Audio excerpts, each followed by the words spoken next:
Hey guys, real quick, there's a scam going on within the YouTube channels that's happening to a lot of us YouTubers, and it's happening in the comments. So I want to make you guys aware of it. Let's go to my desktop. If you ever see in a comment that you make on my channel, right below it, anything that says WhatsApp with a phone number and says you've been selected for something, please ignore that. I'm trying to do my best to get that reported to YouTube and get it removed off every single comment. This has just started happening. I know it's happened to a couple other YouTubers, and it's really hard to get to because they're hitting every one of our videos. If you got 80, 100, 200 videos and they're randomly putting this stuff in there, it becomes a big problem. So again, if you see anything that says WhatsApp and you've won anything, it is a scam.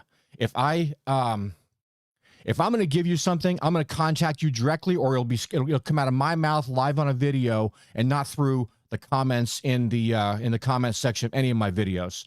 So please be wary of this.